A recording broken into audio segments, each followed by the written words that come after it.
है पाक दामन कुंवारी के ताल्लुक से सरमन होगा। सब्जेक्ट है पाक दामन कुंवारी। तो मैं चाहूंगा, आप सब जानते हैं, इस बात से वाकिफ हैं कि हमने यहाँ पर सीरीज जो स्टार्ट की हुई है उसका लास्ट सरमन होलीनेस सीरियल है, पाकीज़गी, और नए साल पर नई सीरियल होगी। और मेरा ईमान है कि आप उस सीरियल से भी बड़ी बरकत पाएंगे, जैसे आपने होलीनेस सीरियल के जरिए से आपने आपको तैयार किया ताकि पाकीज़गी में हम आसमान की बादशाही में जा सके।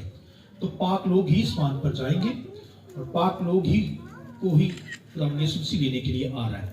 तो आइए मेरे साथ हवाला खुदावंद के कलाम से निकालिए। खुदावंद के कलाम से 2 कुरिन्थियों 11वां बाब उसकी दूसरी आयत खुदावंद के कलाम से।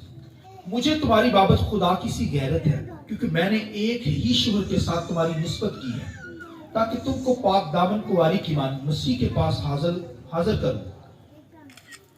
लेकिन मैं डरता हूं कहीं ऐसा ना हो कि जिस तरह सांप ने अपनी मकारी से हवा को बहकाया, उसी तरह तुम्हारे ख्यालात भी उस खलूस और पाक दामनी से हट जाए जो मसीह के साथ होनी चाहिए। और मैं चाहूंगा एक रेफरेंस खुदावंद के कलाम से निकालिए। गज़लो गुज़लात पुराना है नामा है, गज़लो गुज़लात किताब है, उसका चौथा बाब उसकी 7वीं आयत खुदावंद के कलाम से। ऐ मेरी प्यारी, तू जो सरापा जमाल है, तुझ में कोई ऐब नहीं।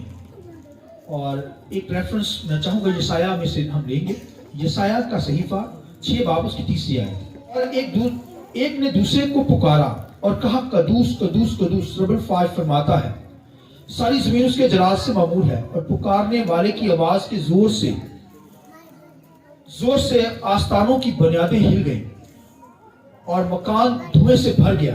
तब मैं बोल उठा कि मुझ पर अफसोस, मैं तो बर्बाद हुआ, क्योंकि मेरे होंठ नापाक हैं और नजस लब लोगों में से बसता हूं, क्योंकि मेरी आंखों ने बादशाह रब्बुल फाज को देखा है। और मैं चाहूंगा एक लास्ट रेफरेंस और लीजिए। खुदावंद के कलाम में पहला तस्नीकियों 4वां बाब उसकी 7वीं आयत पढ़िए मेरे साथ। इसलिए कि खुदा ने हमको नापाकी के लिए नहीं बुलाया, बल्कि पाकीज़गी के लिए बुलाया।